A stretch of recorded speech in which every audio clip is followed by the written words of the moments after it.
2024 మార్చి 2 ఇవాల్టి current affairs. First question, PM Surya గారి యోజనలో భాగంగా ఎంత సబ్సిడీని అందజేస్తారు?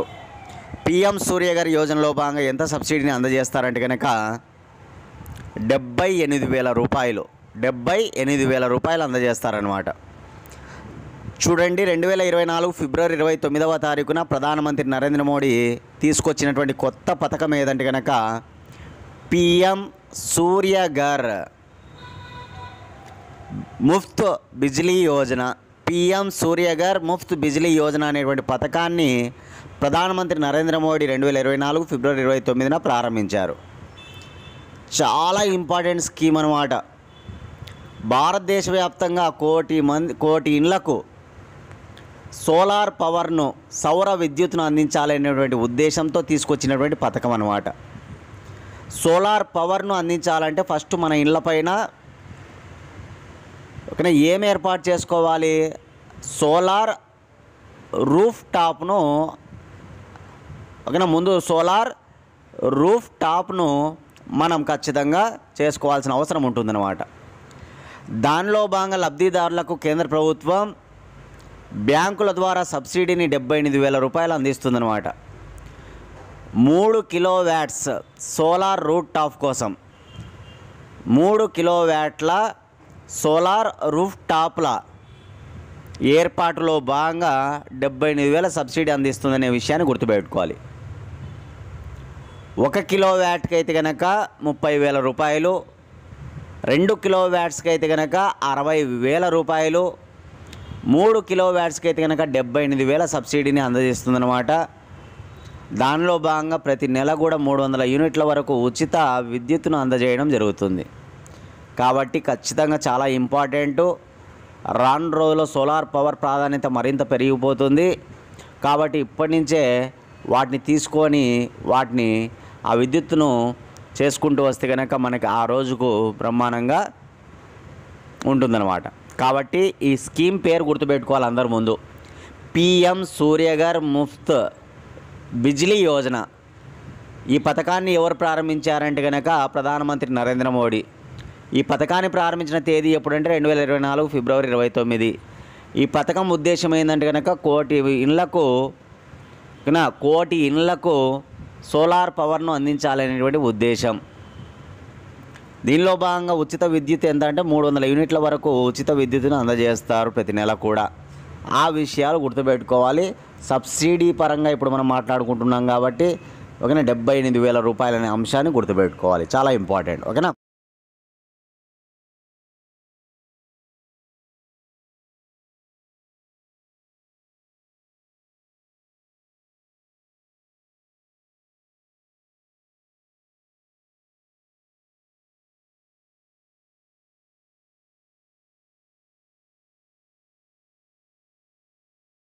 క్వశ్చన్, 2024 ఫిబ్రవరి నెలలో నమోదైన జిఎస్టీ ఎంత? చూడండి, గత నెలలో 2024 ఫిబ్రవరి నెలలో నమోదైనటువంటి జిఎస్టీ ఎంత అంటే కనుక 1.68 లక్షల కోట్లు. 1.68 లక్షల కోట్లు థర్డ్ ఆప్షన్ అనమాట. ఓకేనా? సరే, దీనికి సంబంధించిన సమాచారం చూద్దాం. 1.74 లక్షల కోట్లు జనవరి నెలలో మనం చెప్పుకున్నాం. 1.74 లక్షల కోట్లు జనవరి నెల అనమాట. ఫిబ్రవరి నెల ఎంత అంటే 1.68 లక్షల కోట్లు అనమాట. గత ఏడాది ఫిబ్రవరి నెలలో 1.49 లక్షల కోట్లు అయితే, గత ఏడాది ఫిబ్రవరి నెలలో 1.49 లక్షల కోట్లు అయితే, ఈ ఏడాది ఫిబ్రవరి నెలలో 1.68 లక్షల కోట్లు అనమాట. గత ఏడాదితో పోల్చినప్పుడు ఈ ఏడాది వసూలు అనేటువంటిది 12.5% పెరిగాయి. గుర్తుపెట్టుకోవాలి. గత సంవత్సరం ఫిబ్రవరి నెలతో పోల్చినప్పుడు ఈ ఏడాది ఫిబ్రవరి నెలలో ఎంత శాతం మేర పెరిగాయి జిఎస్టీ వసూలు అంటే 12.5% అనమాట. గత ఏడాది అయితే కనుక 1.49 లక్షల కోట్లు, ఈ ఏడాది అయితే కనుక 1.68 లక్షల కోట్లు. ఏ నెల? ఫిబ్రవరి నెల. ఓకేనా? ఈ ఏడాది జనవరి నెల మనం చూసాం 1.74 లక్షల కోట్లు అనమాట. ఓకేనా? సరే, ఎక్కువగా ఇంతవరకు జిఎస్టీ వసూలు అయింది 2023 ఏప్రిల్ అనమాట. ఎప్పటికీ మర్చిపోకూడదు. మళ్ళీ దాన్ని బీట్ చేసినంత వరకు ఆ నెల ఖచ్చితంగా గుర్తుకు ఉండాల్సిందే అందరికీ. 2023 ఏప్రిల్ నెలలో 1.87 లక్షల కోట్లు, ఇదే టాప్ అనమాట. 1.87 లక్షల కోట్లు అనమాట. దాని తర్వాత రెండవ ఎక్కువగా అత్యధికంగా ఎప్పుడంటే 1.74 లక్షల కోట్లు అనమాట. 1.74 లక్షల కోట్లు ఎప్పుడు అంటే 2024 జనవరి నెల. 2024 జనవరి నెల అనేటువంటిది టాప్ రెండవ స్థానం అనమాట. ఇక మూడవ స్థానం వచ్చేసి 2023 అక్టోబర్ నెల. 2023 అక్టోబర్ నెల వచ్చేసి 1.72 లక్షల కోట్లు అనమాట. ఇక నాలుగవ స్థానం వచ్చేసి 1.68 లక్షల కోట్లు. అది ఎప్పుడంటే కనుక 2024 ఫిబ్రవరి నెల, గత నెల గుర్తుపెట్టుకోవాలి. నేను top 1, top 2, top 3, top 4 GST వసూలు ఇప్పుడు నేను చెప్పాను అనమాట.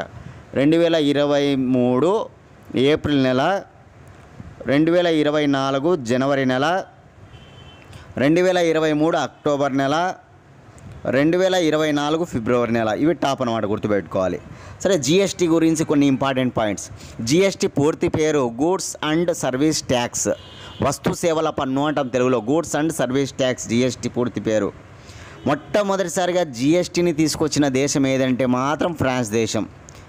మన భారతదేశంలో జిఎస్టీ 2016 చట్టం ద్వారా తీసుకురాబడింది. 2016 చట్టం ద్వారా జిఎస్టీ అమలైనటువంటి ఒక సంవత్సరము తేదీ ఎప్పుడంటే కనుక 2017 జూలై 1 జిఎస్టీ అమలైంది. 2017 జూలై 1న జిఎస్టీ అమలైంది కాబట్టి ప్రతి సంవత్సరం జూలై 1ని జిఎస్టీ దినోత్సవంగా నిర్వహిస్తారు. జిఎస్టీ దినోత్సవం ఎప్పుడు? జూలై 1, గుర్తుపెట్టుకోవాలి. జిఎస్టీ అమలైంది ఎప్పుడు? 2017 జూలై 1. జిఎస్టీ చట్టం ఎప్పుడు? 2016 అని గుర్తుపెట్టుకోవాలి. జిఎస్టీ స్లాబులు 5 ఉంటాయి.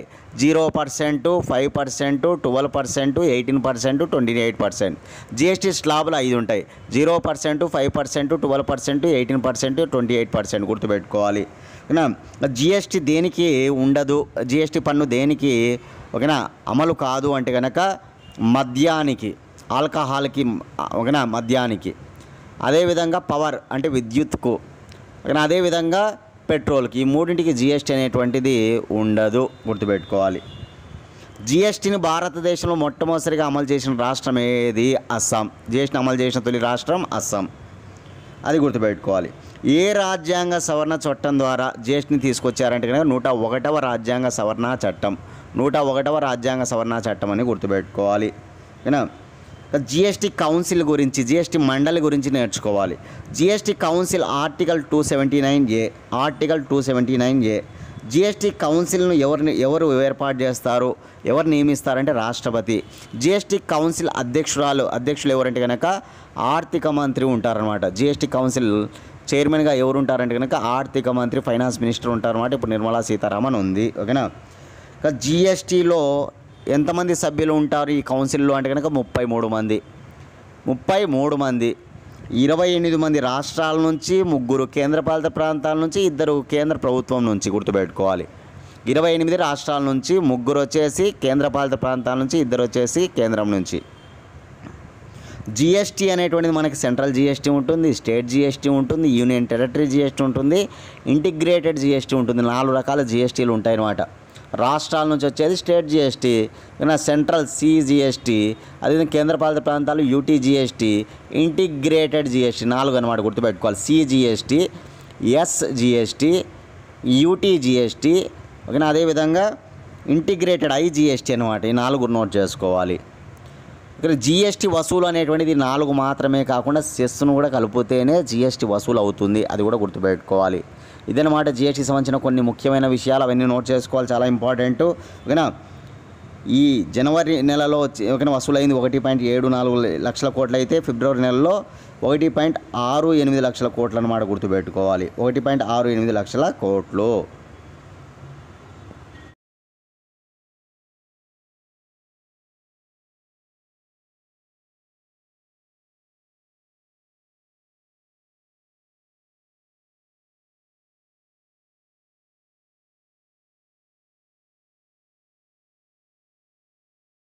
థర్డ్ క్వశ్చన్, గది ఉష్ణోగ్రత వద్ద పనిచేసే తొలి స్వదేశీ క్వాంటమ్ కంప్యూటర్ను ఏ ఐఐటి రూపొందించింది?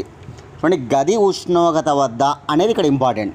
గది ఉష్ణోగ్రత వద్ద పనిచేసే తొలి స్వదేశీ క్వాంటమ్ కంప్యూటర్ను ఏ ఐఐటి రూపొందించిందంటే ఐఐటి మండి. ఐఐటి మండి ఎక్కడ ఉంటుంది? హిమాచల్ ప్రదేశ్లో ఉందన్నమాట. ఐఐటి మండి హిమాచల్ ప్రదేశ్. ఓకేనా? సరే, దీనికి సంబంధించిన సమాచారం చూద్దాం. గది ఉష్ణోగ్రత వద్ద పనిచేసే మొట్టమొదటి స్వదేశీ క్వాంటం కంప్యూటర్ అన్నమాట ఇది. ఫోటాన్లను ఉపయోగించుకొని ఈ కంప్యూటర్ అత్యంత వేగవంతంగా పనిచేస్తుందని, లెక్కలు కడుతుందని ఐఐటి మండి శాస్త్రవేత్తలు చెప్తున్నారు అన్నమాట. వీటిని ఉపయోగించుకొని, ఫోటాన్లను ఉపయోగించుకొని అత్యంత వేగవంతంగా పనిచేస్తుంది, లెక్కలు కడుతుంది ఈ కంప్యూటర్ అని చెప్పడం జరుగుతూ ఉంది. అదేవిధంగా జాతీయ క్వాంటం మిషన్లో భాగంగా ఈ కంప్యూటర్ రూపొందించబడిందంట. జాతీయ క్వాంటం మిషన్లో భాగంగా ఈ కంప్యూటర్ రూపొందించబడిందనమాట. ఆల్గరిథంలను లేకుండానే డేటాను విశ్లేషించి 86% ఖచ్చితత్వంతో ఇది పనిచేస్తుందట. ఏం ఉపయోగించుకోకుండా, ఆల్గరిథంలు ఉపయోగించుకోకుండా డేటాను విశ్లేషించి 86% ఖచ్చితత్వంతో పనిచేస్తుందన్నమాట ఈ క్వాంటం కంప్యూటర్ అనమాట. ఆల్రెడీ అనేక కంపెనీలు క్వాంటం కంప్యూటర్లను తయారు చేశాయి, వాడుకలోకి తీసుకొచ్చాయి, అది కాదనడంలే. కానీ ఐఐటి మండి శాస్త్రవేత్తలు ఏం చెప్తున్నారంటే కనుక, ఆ కంపెనీలు తయారు చేసినటువంటి క్వాంటం కంప్యూటర్లు అనేటువంటివి శీతల ప్రదేశాలలో మాత్రమే పనిచేస్తాయి అన్నమాట. శీతల ప్రదేశాలలో, చల్లని ప్రదేశాల్లో మాత్రమే పనిచేస్తాయి. కానీ మేము తయారు చేసినటువంటి ఈ క్వాంటం కంప్యూటర్ అనేటువంటిది గది ఉష్ణోగ్రత వద్ద కూడా పనిచేస్తుంది. రూమ్ టెంపరేచర్ ఉంటుంది కదా, ఆ గది ఉష్ణోగ్రత వద్ద కూడా ఇవి పనిచేస్తాయి అని చెప్పడం జరుగుతూ ఉందన్నమాట. చాలా వెరీ ఇంపార్టెంట్, గుర్తుపెట్టుకోవాలి, డైరెక్ట్ నేర్చుకోవాలి ఇది. ఓకేనా? గది ఉష్ణోగ్రత వద్ద పనిచేసే తొలి స్వదేశీ క్వాంటం కంప్యూటర్ను ఐఐటి రూపొందించింది. ఐఐటి మండి హిమాచల్ ప్రదేశ్ అనమాట. ఇట్లా ఐఐటీల పైన మనం చెప్తూనే ఉన్నాం. ఇటీవలనే జియో రిలయన్స్తో చేతులు కలిపింది ఐఐటి బాంబే. దేనికోసం అంటే భారత్ జీపీటీని తీసుకురావడం కోసం జియో రిలయన్స్తో చేతులు కలిపింది ఐఐటి బాంబే చెప్పుకున్నాం. భారతదేశంలో జ్ఞాన వ్యవస్థలను అభివృద్ధి చేయడం కోసం ఐఐటి రూర్కీ, ఐఐటి బిలాయ్ రెండు కూడా చేతులు కలిపాయి. ఐఐటి రూర్కీ అంటే ఉత్తరాఖండ్, ఐఐటి బిలాయ్ అంటే ఛత్తీస్గఢ్. ఈ రెండు కూడా జ్ఞాన వ్యవస్థలను అభివృద్ధి చేయడం కోసం నడుం బిగించాయి అన్నమాట. ఐఐటి మద్రాస్ శ్వాసతో కూడా ఫోన్ను అన్లాక్ చేయొచ్చు. శ్వాసతో కూడా ఫోన్ను అన్లాక్ చేసేటువంటి దాన్ని రూపొందించిందనమాట ఐఐటి మద్రాస్. ఇదే ఐఐటి మద్రాసు మొట్టమొదటిసారిగా విదేశాల్లో టాంజానియాలోని జాంజిబార్లో క్యాంపస్ ఏర్పాటు చేసింది. మళ్ళీ రెండవ క్యాంపస్ ఎక్కడ ఏర్పాటు చేస్తూ ఉందంటే కనుక శ్రీలంకలోని క్యాండీలో అని చెప్పుకున్నాం. శ్రీలంకలోని క్యాండీలో ఐఐటి మద్రాస్. అదేవిధంగా ఐఐటి పాలక్కడ్ గురించి ఇటీవల చెప్పుకున్నాం. పాలక్కడ్ కేరళలో ఉంటుంది ఐఐటి పాలక్కడ్. ఓకేనా? ఈ పాలక్కడ్ ఏంటంటే కనుక మానవుని యొక్క మూత్రంతో విద్యుత్తును, ఎలక్ట్రిసిటీ ఉత్పత్తి చేసిందనమాట. మానవుని యొక్క మూత్రంతో ఎలక్ట్రిసిటీని, అదేవిధంగా జీవ రసాయనాన్ని తయారు చేసింది ఐఐటి పాలక్కడ్, గుర్తుపెట్టుకోవాలి. ఓకేనా? ఐఐటి ఢిల్లీ క్యాంపస్ అనేటువంటిది యునైటెడ్ అరబ్ ఎమిరేట్స్లో ఏర్పాటు కానుంది. యునైటెడ్ అరబ్ ఎమిరేట్స్లో, అది కూడా గుర్తుపెట్టుకోవాలి. ఇట్లా ఐఐటీల పైన బిట్లు పడుతూ ఉంటాయి. ప్రజెంట్ మన భారతదేశంలో మొత్తం ఐఐటీలు 23 ఉన్నాయన్నమాట. మొట్టమొదటి ఐఐటి ఏదంటే ఐఐటి ఖరగ్పూర్ 1951లో ఏర్పడింది. 1951లో ఐఐటి ఖరగ్పూర్, గుర్తుపెట్టుకోవాలి. మొత్తం 23 ఐఐటీలు ఉన్నాయి. తెలుగు రాష్ట్రాల్లో 2 ఐఐటీలు ఉన్నాయి. తెలంగాణలో హైదరాబాద్ ఐఐటి హైదరాబాద్ ఉంది. అదేవిధంగా ఆంధ్రప్రదేశ్లో తిరుపతి ఐఐటి ఉందన్నమాట, తిరుపతి ఐఐటి. ఈ 2 ఐఐటీలు ఎప్పుడు ఏర్పడ్డాయి? కామెంట్ బాక్స్లో మీ సమాధానాన్ని తెలియజేయండి. ఐఐటి హైదరాబాద్ ఎప్పుడు ఏర్పడింది, ఐఐటి తిరుపతి ఎప్పుడు ఏర్పడింది? కామెంట్ బాక్స్లో మీ సమాధానాన్ని తెలియజేయండి. నేను చాలాసార్లు చెప్పాను అనమాట. ఓకేనా?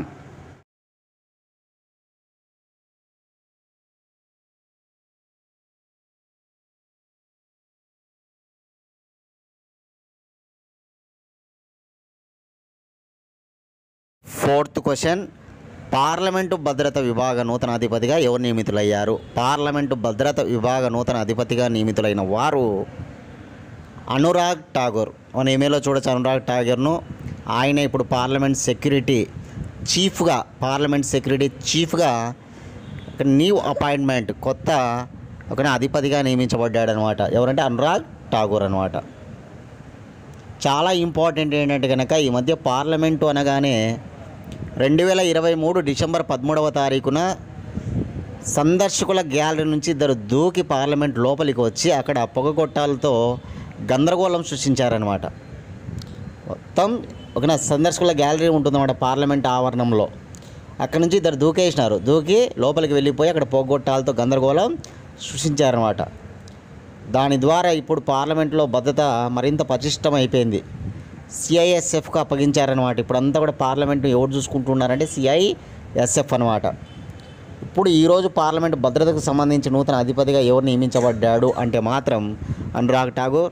ఈయన మేఘాలయ, అస్సాం రాష్ట్రానికి చెందినటువంటి ఒక 1998 బ్యాచ్కు చెందినటువంటి ఐపీఎస్ అనమాట.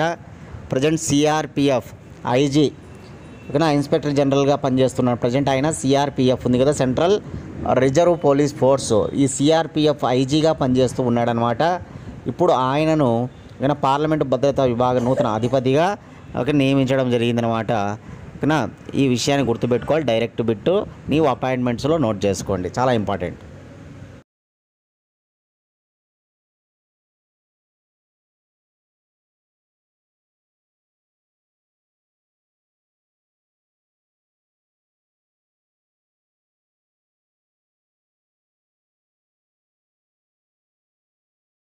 Question: basic structure and republic అనే పుస్తకాన్ని ఎవరు రచించారు?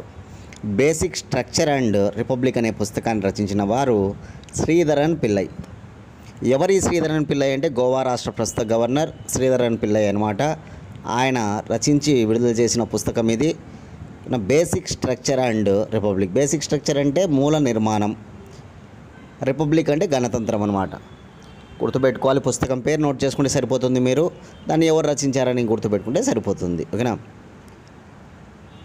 ఆయన యొక్క నివాస భవనం రాజ్ భవన్. గవర్నర్ యొక్క నివాస భవనాలను ఏమంటారంటే కనుక రాజ్ భవను అంటారు.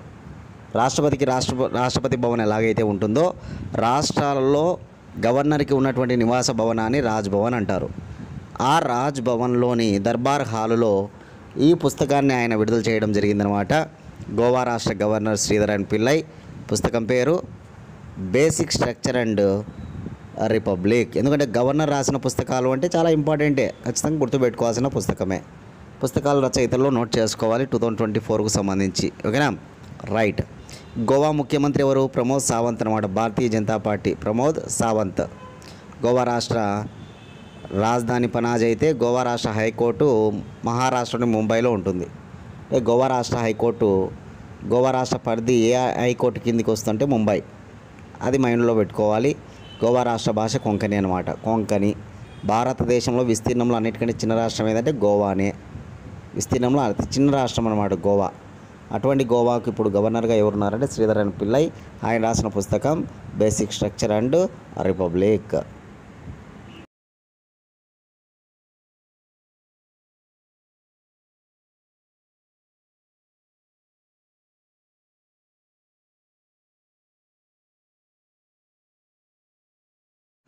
Sixth question: United Kingdom Bharat achievers award 2024ను అందుకున్న వారెవరు?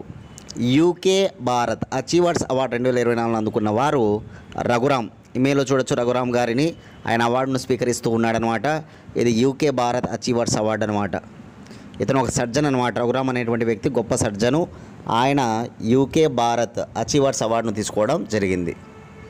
దీన్ని ఓకేనా Indian students union and alumni union, Indian students union and alumni union అనే ఒక సంస్థ ప్రతి ఏటా కూడా ఇస్తుందంట. ఒక ప్రతిష్టాత్మకమైనటువంటి అవార్డు అనమాట. యూకేలో దీన్ని ప్రదానం చేయడం జరుగుతుందన్నమాట, యునైటెడ్ కింగ్డమ్లో. దానిలో భాగంగా ఇప్పుడు రఘురామ్కు రావడం జరిగిందనమాట. బ్రిటన్ దేశం మన భారతీయులు కొంతమందికి ఇటీవలనే ఒక సునీల్ మిట్టల్కి కూడా చాలా ఫేమస్ అవార్డు అనమాట. Honour of the British empire award. Honour of the British empire award ఎవరికి ఇవ్వడం జరిగింది? సునీల్ మిట్టల్. గొప్ప వ్యాపారవేత్త సునీల్ మిట్టల్, ఆయనకి ఇవ్వడం జరిగింది. అది కూడా కరెంట్ అఫైర్స్లో మనం చెప్పుకున్నాం.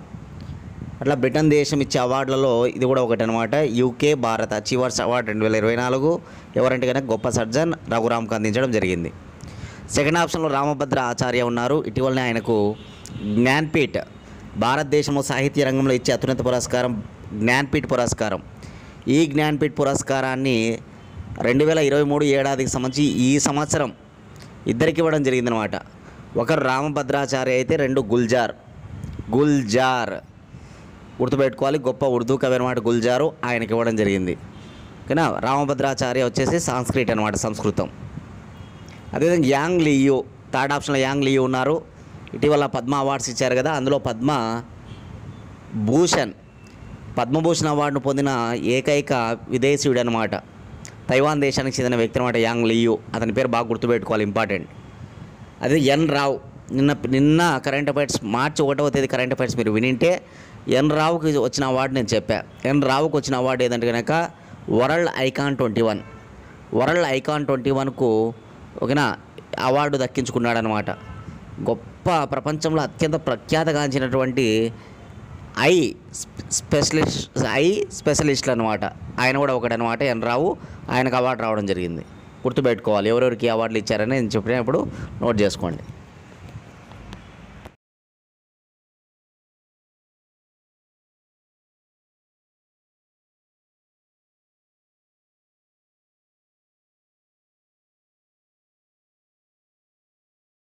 క్వశ్చన్: పాకిస్తాన్ నూతన అసెంబ్లీ స్పీకర్గా ఎవరు నియమితులయ్యారు? పాకిస్తాన్ దేశానికి సంబంధించినటువంటి పార్లమెంటుని ఏమంటారంటే కనుక అసెంబ్లీ అంటారు. ఓకేనా. కాబట్టి పాకిస్తాన్కు సంబంధించి ఇప్పుడు అన్నీ కూడా ఎన్నికలు జరిగాయి కాబట్టి అందరూ కొత్త వాళ్ళు వస్తూ ఉన్నారు కాబట్టి మైండ్లో పెట్టుకోవాలి. Pakistan president, Pakistan prime minister, Pakistan speaker. ఓకేనా. ఇప్పుడు పాకిస్తాన్ అసెంబ్లీ స్పీకర్గా ఎవరు ఎన్నికయ్యారు అంటే కనుక అయాజ్ సాదిక్. నిన్నటి క్లాస్ మీరు విని ఉంటే పాకిస్తాన్ ప్రధానమంత్రిగా డిక్లేర్ కావడం జరిగింది. ఎవరు అని నేను చెప్పాను కనుక షిహాబుద్దీన్ షరీఫ్ అని చెప్పా. పాకిస్తాన్ ప్రధానమంత్రిగా షిహాబుద్దీన్ షరీఫ్ అని చెప్పా. ఏ పార్టీ షిహాబుద్దీన్ షరీఫ్ అంటే కనుక ఏ పార్టీ? పాకిస్తాన్ ముస్లిం లీగ్ నవాజ్. పాకిస్తాన్ ముస్లిం లీగ్ నవాజ్ అనేటువంటి పార్టీకి చెందినవాడు అనమాట. వారికి మద్దతు ఇచ్చింది ఎవరంటే కనుక పాకిస్తాన్ పీపుల్స్ పార్టీ వాళ్ళు మద్దతు ఇచ్చారు. కాబట్టి ఇక్కడ ప్రధానమంత్రిగా ఎవరు కాబోతూ ఉన్నారంటే షిహాబుద్దీన్ షరీఫ్ అనమాట. అంటే ఎవరికి పూర్తి స్థాయిలో మెజార్టీ రాలేదు కాబట్టి అక్కడ హంగు పార్లమెంట్ అనేటువంటిది రాబోతూ ఉందన్నమాట. ఓకే. నవాజ్ షరీఫ్ యొక్క సోదరుడైనటువంటి షెహబాజ్ షరీఫ్ ప్రధానమంత్రి అయ్యే ఛాన్సే ఎక్కువ ఉంది. డిక్లేర్ కూడా అయిపోయింది అది ఒక రకంగా చెప్పాలంటే. ఎందుకంటే ఇమ్రాన్ ఖాన్ అయితే కనుక ఏకంగా జైల్లోనే ఉన్నాడు కాబట్టి గుర్తుంచుకోవాలి. ఇక పాకిస్తాన్ ప్రెసిడెంట్గా కూడా డిక్లేర్ అనమాట. అక్కడ ఎన్నికలు జరగబోతున్నాయి, అధ్యక్ష ఎన్నికలు. ఓకేనా. అందరూ ఎవరికి మద్దతు ఇస్తూ ఉన్నారంటే కనుక ఈ పాకిస్తాన్ పీపుల్స్ పార్టీకి చెందినటువంటి బిలావల్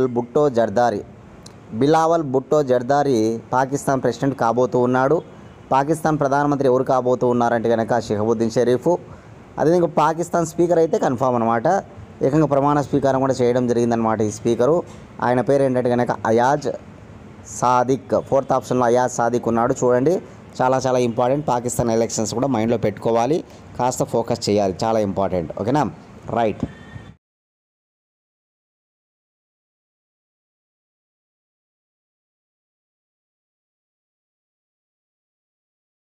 క్వశ్చన్: కేంద్ర కేబినెట్ ఎన్ని కోట్లతో ఇంటర్నేషనల్ బిగ్ క్యాట్ అలయన్స్ కార్యాలయం ఏర్పాటుకు ఆమోదం తెలిపినది?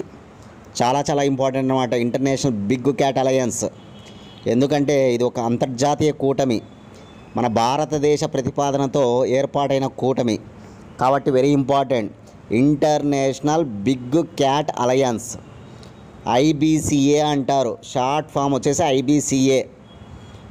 కానీ ఇంటర్నేషనల్ అంటే అంతర్జాతీయ, బిగ్ క్యాట్ అంటే పెద్ద పిల్లులు, అలయన్స్ అంటే కూటమి. ఇది ఒక అంతర్జాతీయ కూటమిగా మైండ్లో పెట్టుకుంటే మీరు దీన్ని ప్రధానమంత్రి నరేంద్ర మోడీ 2023 ఏప్రిల్ 9వ తారీఖున ప్రారంభించడం జరిగిందన్నమాట. కర్ణాటకలోని మైసూర్లో ప్రారంభించడం జరిగింది. ఎందుకు ప్రారంభించాడు అంటే ఓకేనా, భారతదేశంలో పుల్ల సంరక్షణ కేంద్రం ఏర్పడి 50 ఏళ్ళు పూర్తయిన సందర్భంగా భారతదేశంలో పుల్ల సంరక్షణ కేంద్రం మొట్టమొదటిసారి 1973లో ఏర్పాటైందనమాట. దాని పేరే బందీపూర్ పుల్ల సంరక్షణ కేంద్రం. కర్ణాటకలో ఉంటుంది బందీపూర్. కర్ణాటకలో ఉంది కాబట్టి కర్ణాటకలోని మైసూర్లో ఉన్నటువంటి ప్రాంతంలోనే ఆయన ఈ కూటమిని ప్రారంభించాడు, ఇంటర్నేషనల్ బిగ్ క్యాట్ అలయన్స్. అంతేకాదు 50 ఏళ్ళు పూర్తయింది కాబట్టి ఆ రోజున 50 రూపాయల స్మారక నాణ్యాన్ని ఓకేనా 50 రూపాయల స్మారక నాణ్యాన్ని కూడా ఆయన విడుదల చేయడం జరిగిందనమాట. చాలా ఇంపార్టెంట్. 2023 ఏప్రిల్ 9 మైండ్లో పెట్టుకోవాలి. కానీ అలా ఇంటర్నేషనల్ బిగ్ క్యాట్ అలయన్స్లో భాగంగా ఎన్ని పెద్ద పిల్లులను సంరక్షిస్తారంటే కనుక 7. ఆ 7 ఏవంటే కనుక సింహం, పులి. సింహం ఒకటి, పులి ఒకటి. మరొకటి చిరుత, మంచు చిరుత, చీత. చిరుత, మంచు చిరుత, చీత. అదేవిధంగా జాగ్వార్, ఫ్యూమా. ఇట్లా 7 పెద్ద పెద్ద పిల్లులను సంరక్షిస్తారనమాట. దేనిలో భాగంగా ఇంటర్నేషనల్ బిగ్ క్యాట్ అలయన్స్లో భాగంగా.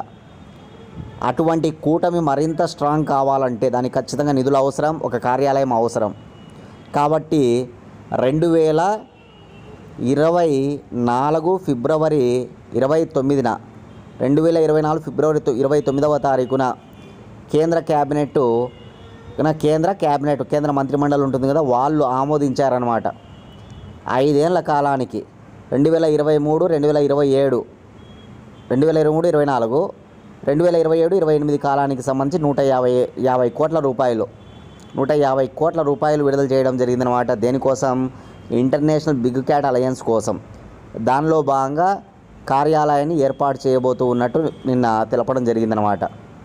గుర్తుపెట్టుకోవాలి, చాలా చాలా ఇంపార్టెంట్ అనమాట. 150 కోట్ల రూపాయలు కేటాయించడం జరిగిందనమాట బడ్జెట్లో భాగంగా. ఓకేనా? రైట్.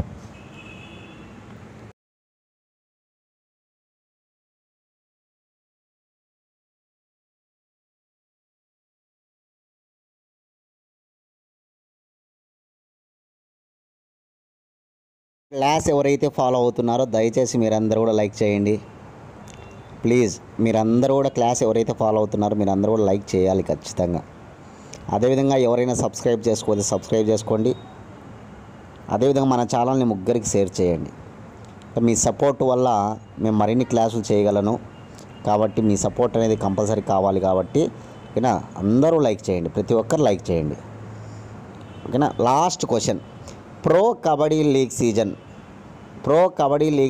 సీజన్ 10 విజేతగా నిలిచిన జట్టు ఏది? చూడండి, ఇది 10వ సీజన్ అన్నమాట ప్రో కబడ్డీ లీగు.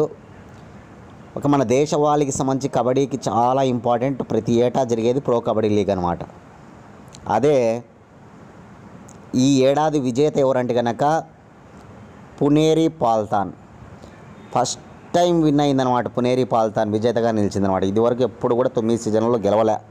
ఫస్ట్ విన్నర్గా గుర్తుపెట్టుకోవాలి పునేరి పాల్తాన్. ఎవరిపైన విన్ అయింది ఫైనల్లో అంటే కనుక హర్యానా స్టీలర్స్ పైన. Winner Puneri Paltan, runner Haryana Steelers. గుర్తుపెట్టుకోవాలి. ఈ ప్రో కబడ్డీ సీజన్ అనేటువంటివి 2014 నుంచి ప్రారంభమయ్యాయి. ఈ ఏడాది జరిగిన సీజన్ 10వ సీజన్ అనమాట. మొట్టమొదటిసారి 2014లో జరిగినప్పుడు విన్ అయింది ఏదంటే కనుక జైపూర్ పింక్ ప్యాంథర్స్ అంటే రాజస్థాన్కు చెందిన టీం అనమాట. Jaipur pink Panthers first win అయింది అదే అనమాట, జైపూర్ పింక్ ప్యాంథర్స్. ఎక్కువగా ఇంతవరకు 3 సార్లు విన్ అయిందే పాట్నా పైరేట్స్ అంటే బీహార్కు చెందినది అనమాట. పాట్నా పైరేట్స్ 3 సార్లు. ఫస్ట్ టైం వచ్చేసి జైపూర్ పింక్ ప్యాంథర్స్.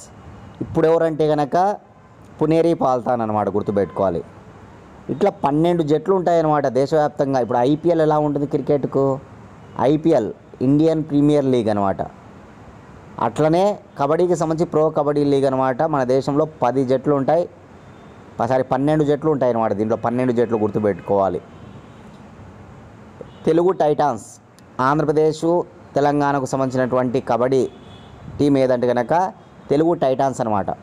తమిళనాడుకు సంబంధించి తమిళ తలైవాస్ అనే టీం ఉంటుంది, తమిళ తలైవాస్. కర్ణాటకకు సంబంధించి బెంగళూరు బుల్స్ ఉంటుంది. మహారాష్ట్రకు సంబంధించి ముంబై అనే అర్థం, ముంబా. అదే Gujarat Titans Gujarat, Jaipur pink Panthers Rajasthan, Haryana Steelers వచ్చేసి హర్యానా,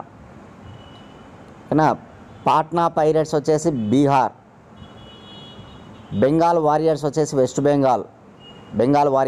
వెస్ట్ బెంగాల్, ఉత్తరప్రదేశ్ యోధాస్ వచ్చేసి ఉత్తరప్రదేశ్. ఇట్లా మొత్తం ఢిల్లీలో కూడా ఒకటి ఉంటుంది, ఢిల్లీ టీం కూడా ఒకటి ఉంటుంది అనమాట. గుర్తుపెట్టుకోవాలి. ఇట్లా మొత్తం 12 ఉంటాయి అన్నమాట జట్లు. ఇట్లా ప్రతి ఏటా కూడా ఇక్కడ ఉంటాయి. దీనికి ప్రైజ్ మనీ మొత్తంగా 8 కోట్లు ఉంటుంది. ఎవరైతే గెలుస్తారో వారికి 3 కోట్ల రూపాయలు ప్రైజ్ మనీ ఉంటుందన్నమాట. అదే రన్నర్కి అయితే కనుక 1.8 కోట్లు ఉంటుంది. 1.8 కోట్లు రన్నర్కి, విన్నర్కు 3 కోట్లు. ఓవరాల్గా టోటల్గా మొత్తం దీని యొక్క ప్రైజ్ మనీ ఎంత అంటే 8 కోట్లు. అది గుర్తుంచుకుంటే సరిపోతుంది. ఇవన్నమాట ఇవాళ కరెంట్ అఫైర్స్. ఇంకా ప్రతిరోజు కరెంట్ అఫైర్స్ ఖచ్చితంగా ఫాలో కండి. ఒక నోట్స్ ప్రిపేర్ చేసుకోండి. అదేవిధంగా మన ఛానల్ నుంచి మనం కూడా కరెంట్ అఫైర్స్ ప్రిపేర్ చేస్తూ ఉన్నాం కాబట్టి ఇక ప్రింటెడ్ మెటీరియల్ అనమాట ఇది. మీకు డేట్ టు డేట్ విత్ ఎక్స్ప్లెనేషన్తో చేస్తూ పోతాం అన్నీ కూడా. ఇక్కడ కరెంట్ అఫైర్స్తో పాటు మేము చెప్పే ఇక్కడ పాయింట్స్ కూడా అక్కడ మేము మెటీరియల్ ఇవ్వడం జరుగుతుంది కాబట్టి మీకు ఖచ్చితంగా యూజ్ అవుతాయి. కాబట్టి అందరూ యూటిలైజ్ చేసుకోండి.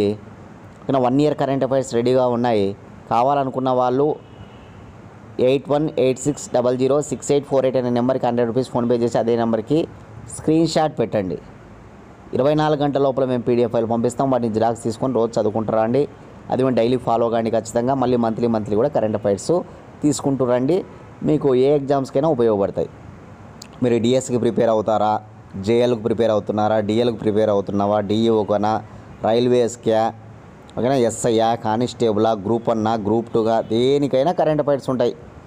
కాబట్టి మీరు అందరూ యూటిలైజ్ చేసుకోవచ్చు. ఓకేనా, బాగా ఫోకస్ చేయండి, బాగా కష్టపడండి. ఓకేనా, అన్ని సబ్జెక్టులు చదవండి, టైం వేస్ట్ చేయొద్దండి. రోజు చెప్పేది ఇదే, ఎవరు టైం వేస్ట్ చేసుకోవద్దండి. ఓకేనా, ఖచ్చితంగా టైం కేటాయించుకొని చదువుకోవాల్సిందే మనం అందరం కూడా. మీరు మీ ప్రకారం మీరేదో ప్రైవేట్ జాబులు చేసుకుంటూ ఎక్కువ అక్కడ ఫోకస్ చేసుకొని ఇక్కడ తక్కువ ఫోకస్ చేస్తే లాభం ఉండదు. ప్రైవేట్ జాబులకు వెళ్ళినా సరే ఖచ్చితంగా మీరైతే 8 గంటలు చదవాల్సిందే. అది మీరు ఎలా చదువుతారనేది మీ ఇష్టం. ఓకే, 8 అవర్స్ అయితే ఖచ్చితంగా ఫోకస్ చేస్తూ రండి. ఖాళీగా ఉన్న వాళ్ళైతే కనుక 10 to 12 అవర్స్ ఫోకస్ చేయాలి. ఓకేనా, అలాగైతే జాబులు అనేటువంటి కంపల్సరీగా వస్తాయి. ఓకేనా, ఇవన్నమాట ఇవాళ కరెంట్ అఫైర్స్. రేపటి క్లాస్లో మళ్ళీ కలుసుకుందాం ఫ్రెండ్స్. థ్యాంక్స్.